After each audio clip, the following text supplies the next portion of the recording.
All right. So now that we've taken a little bit of a look at the war in the Pacific, we'll turn our attention to the war in Europe. By the spring of 1943, the Allies had gained the upper hand in the Atlantic as the British and American destroyers and planes devastated the German submarine fleet.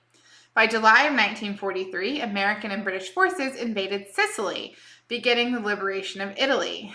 A popular uprising overthrew Mussolini, and Germany occupied most of the country. The German army in Italy fought desperately, and the fighting there raged until 1944. The first major involvement, of American troops in Europe, however, did not come until June 6, 1944, popularly known as D-Day. D-Day established the much-needed Second Front in Western Europe. As soon as the U.S. entered the war, FDR, Stalin, and Churchill met to discuss strategy. At that meeting, Stalin begged the others to launch an offensive in France. Even if it was unsuccessful, it would serve to take some of the heat off of his army. But Churchill insisted on a campaign in northern Africa, which was begun in 1942, and then Italy in 1943. On D-Day, Stalin finally got his much-awaited Second Front in Europe. Nearly 200,000 Allied troops under Dwight D. Eisenhower landed in France, with more than 1 million more following the next weeks. After fierce fighting, German armies retreated eastward, and by August, Paris was liberated.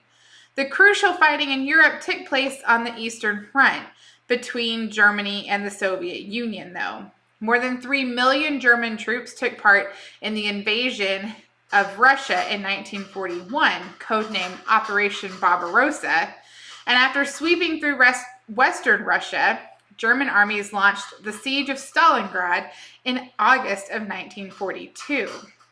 Stalingrad ultimately marked a turning point for the German armies and their invasion in Russia especially.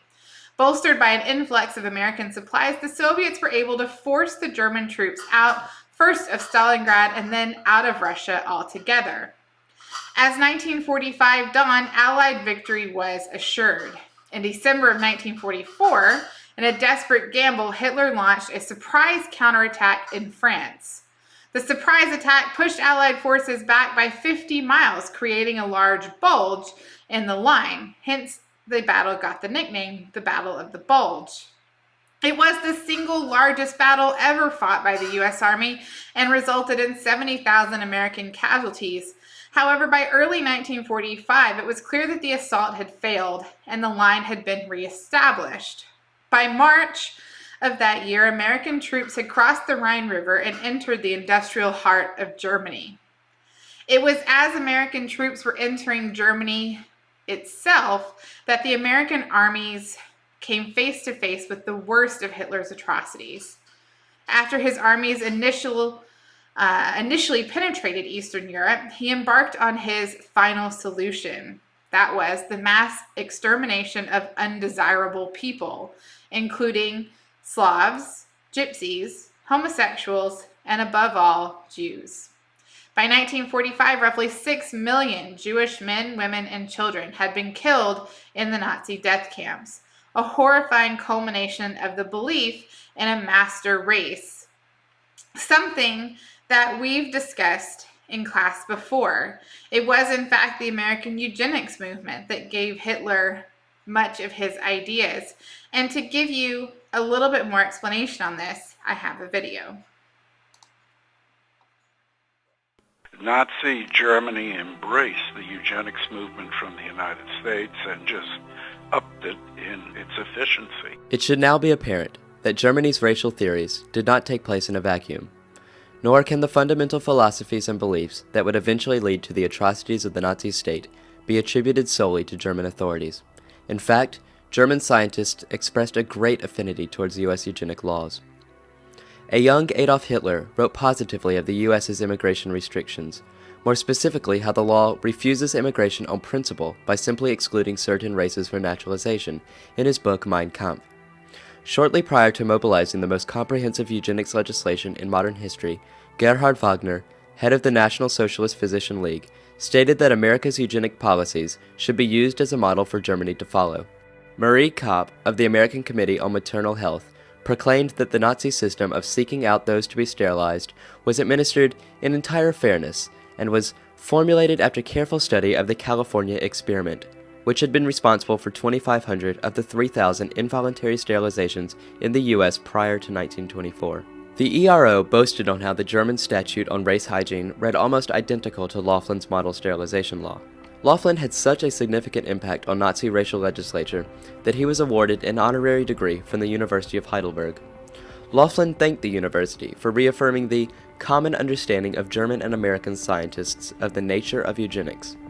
This common understanding would be translated into the law on preventing hereditarily ill progeny, which would be responsible for over 375,000 sterilizations in the Nazi state.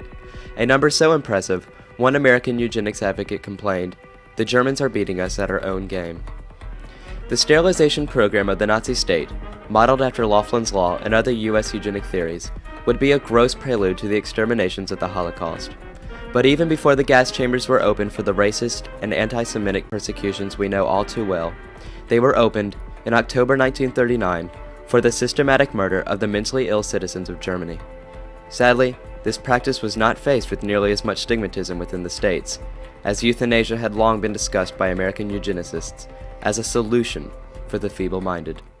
So when people saw how eugenics can easily be abused by the power of the state, they said, that's it. This is a monstrous idea that you should keep at this. So shortly after Allied troops began infiltrating Germany, Hitler committed suicide. A little while later, Soviet troops moved into Berlin, and only a few days after that, on May 8th, known commonly as VE Day or Victory in Europe Day, came the formal end of the war with Germany, while American forces moved ever closer to Japan, a topic that we'll address in our next lecture. It is, however, important to note the cost of this war. The war itself claimed millions of lives. Nearly 10 million died on the Russian front. Millions of Poles and nearly 20 million Russians, both soldiers and civilians, perished in the German invasion. Roughly 500,000 Americans were killed, along with many others. Nearly 20 million Germans were killed as well. And this was only in Europe. In our next lecture, we'll focus on the end of the war in the Pacific.